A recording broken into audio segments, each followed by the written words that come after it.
బాలికకు మాయమాటలతో మభ్యపెట్టి లైంగిక దాడి చేసిన వ్యక్తిపై పోక్సో చట్టం కింద కేసు నమోదు చేశారు నారాయణగూడ పోలీసులు. సైఫాబాద్ కు చెందిన సయ్యద్ ఖలీల్ పై పోక్సో కేసు నమోదు చేసి రిమాండ్కు తరలించామన్నారు ఏసీపీ శంకర్.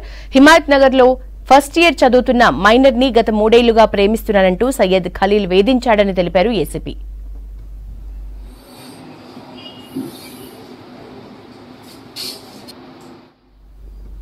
ఈ నెల 19న కాలేజీకి అంటూ వెళ్లిన బాలికను ఖలీల్ తన వెంట తీసుకెళ్లాడు. బాలిక కాలేజీకి రాలేదని యాజమాన్యం బాలిక తండ్రికి తెలిపింది. దీంతో అతను నారాయణగూడ పోలీసులకు ఫిర్యాదు చేశాడు. ఫిర్యాదుపై కేసు నమోదు చేసిన వెంటనే పోలీసులు బాలిక సెల్ ఫోన్ సిగ్నల్స్ ఆధారంగా నాంపల్లి రైల్వే స్టేషన్లో వారిని గుర్తించారు. పోలీసుల్ని గమనించిన సయ్యద్ ఖలీల్ బాలికను అక్కడే వదిలి పరారయ్యాడు. పోలీసులు బాలికను భరోసా సెంటర్కి తరలించారు. తనపై సయ్యద్ ఖలీల్ లైంగిక దాడి చేశారని వాంగ్మూలం ఇచ్చింది బాలిక. దీంతో సయ్యద్ ఖలీల్ ని అదుపులోకి తీసుకున్నామన్నారు ఏసీపీ.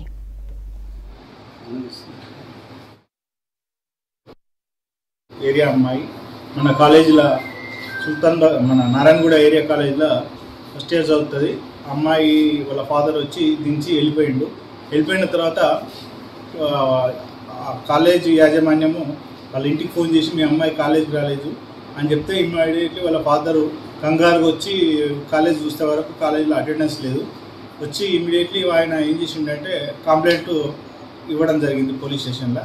అదే క్రమంలో ఆయన చెప్పింది ఏంటంటే ఒక సయ్యద్ ఖలీల్ అని మా అమ్మాయి బడి ఒక 3 ఇయర్స్ నుంచి 14 ఇయర్స్ నుంచే ప్రేమ అని తిరుగుతుండే సార్, మేము మందలి ఇష్టము అని చెప్పిండే.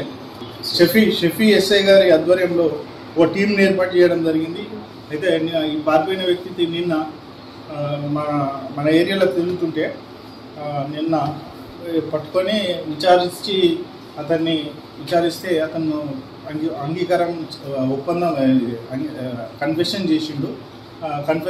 అవును నేను ఇట్లా 3 ఇయర్స్ నుంచి అమ్మాయి నాకు ఇష్టం ఉండే, ఫస్ట్లో రిజెక్ట్ చేసిన తర్వాత నేను ఏదో విధంగా లోపరుచుకున్నా, ఇట్లా పెళ్లి చేసుకుంటా అని అది ఇది అని మాయమాటలు చెప్పి అమ్మాయికి ఇట్లా చేసిన అని ఈ విధంగా చెప్పడంతో ఇమీడియట్లీ అతన్ని పోలీస్ కస్టడీ తీసుకొని మనము అతని యొక్క బండి మొబైల్ ఫోన్ స్వాధీనం చేసుకున్నాం.